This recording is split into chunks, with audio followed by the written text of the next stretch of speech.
تو فمن شہد منکم الشہر فلیصم، جس کو رمضان ملے وہ روزہ رکھے۔ تو روزہ تو انشاءاللہ رکھیں گے، لیکن میں تھوڑی سی ایک گزارش کروں گا کہ جسم کی صحت کے لیے اپنی غذا پہ کنٹرول کریں۔ شاید کوئی یہ نہ بتائے، میں رمضان کے آداب میں یہ بات بتا رہا ہوں، سحری اتنی دبا کے نہ کھائیں کہ عصر تک اسی کے ڈکار آتے رہیں، کھٹے ڈکار آتے رہیں، اور افطاری اتنی دبا کے نہ کریں کہ پھر تراویح کے وقت پڑھاؤ کہ ہن میں کیویں پڑھاؤں، اٹھیا ہی نہیں جاندا، مجھ بن کے ڈٹھا پہ ہوندا ہے۔ تو سحری کھائیں اتنی کہ بس عام معمول کا پیٹ بھر جائے، کچھ حصہ خالی ہو، اور آپ کو دوپہر سے بھوک لگنی شروع ہو جائے۔ جب آپ کو دوپہر سے بھوک لگنی شروع ہوگی تو آگے 6-7 گھنٹے کا سفر ہے، اس میں پوری مشین خالی چلے گی، تو جتنے گندے مادے اور فاسد مادے جمع ہوتے ہیں وہ سارے جل جاتے ہیں۔ اچھا، رمضان کے دونوں طرف معنی آتے ہیں، وہ میں بتاتا ہوں، ابھی میں جسمانی بتا رہا ہوں۔ اچھا، ایک اور بھی بڑا خوبصورت رمضان کا معنی ہے۔ اللہ کے نبی نے فرمایا کہ یہ نہ کہا کرو رمضان آ گیا اور رمضان چلا گیا، کہو رمضان کا مہینہ آ گیا، رمضان کا مہینہ چلا گیا، چونکہ رمضان اللہ کا نام ہے، رمضان اللہ کا نام ہے۔ اللہ اس میں اپنے بندوں کے گناہوں کو جلا دیتا ہے، تو اس لیے یہ تفسیر رازی کی روایت بیان کر رہا ہوں، اس کی صحت اور ضعف کے بارے میں مجھے نہیں پتا۔ تو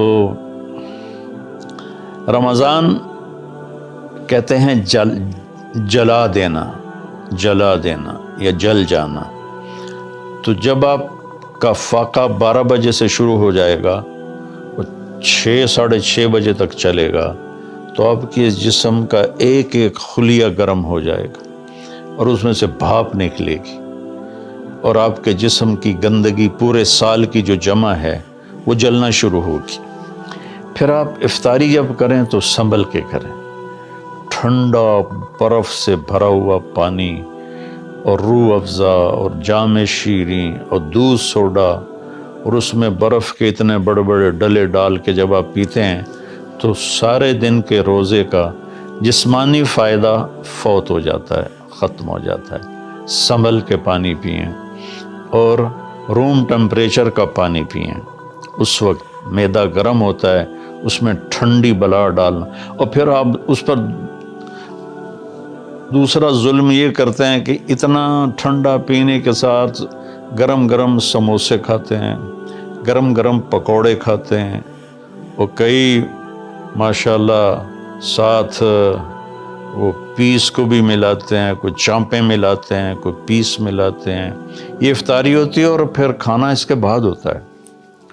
تو سادہ پانی سے روزہ افطار کریں، اور مغرب کی نماز کے بعد ہلکا پھلکا کھانا لیں، اور پھر تراویح کا انتظار کریں، تراویح پڑھیں، اور اس کے بعد جس کا ذوق ہے ٹھنڈا پانی پینے کا وہ ٹھنڈا پی لے، گرم کا ذوق ہے گرم پی لے، لیکن برائے مہربانی کئی چیزوں کا، اب میں ایک آپ کو مثال دیتا ہوں۔ یہ ہماری گاڑیاں ہیں معمولی سی، تو ہم اس میں دیکھتے ہیں کہ اچھا پیٹرول کہاں ملتا ہے۔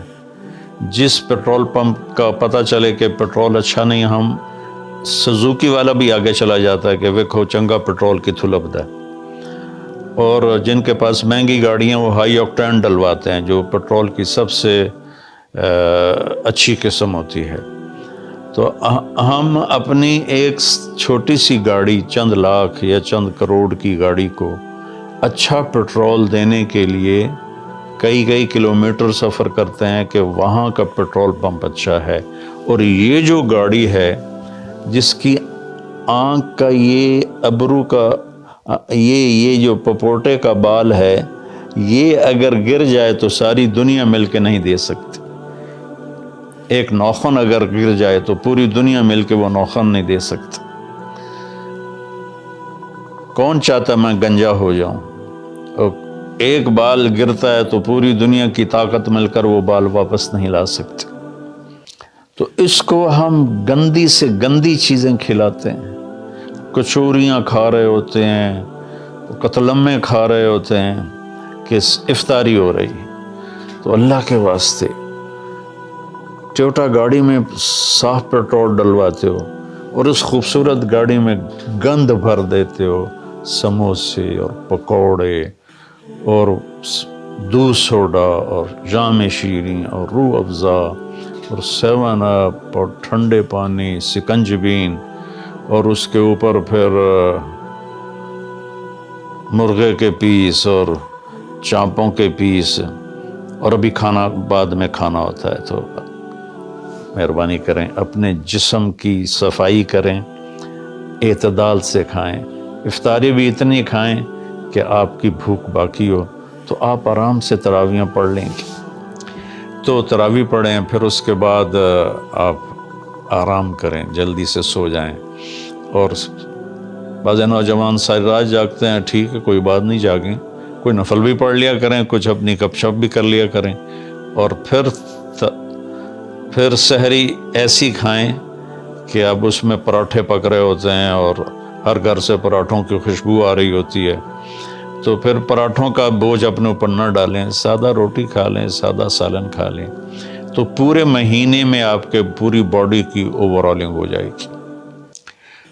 یہ تو جسمانی فائدہ ہوگا۔ روحانی لحاظ سے کیا ہے؟ شہر رمضان، رمضان جل جانا، جلا دینا، رمضان کا مہینہ۔ اس لیے اللہ کے نبی نے کہا، یہ کہا کرو، ماہ رمضان آیا اور ماہ رمضان گیا، کیونکہ اللہ آنے جانے سے پاک ہے، تو اللہ کا نام رمضان ہے۔ یہ امام راضی کی روایت ہے۔ تو یہ نہ بھی ہو تو رمضان میں جلنے کا مطلب کیوں ہے؟ اسی مہینے کے ساتھ کیوں ہے کہ ہر روزے کے ساتھ اللہ اس کے گناہ معاف کرتا ہے، اس کے گناہوں کو جلاتا ہے، اس کی بھوک کی آگ میں جلاتا ہے، جلاتا ہے، جلاتا ہے۔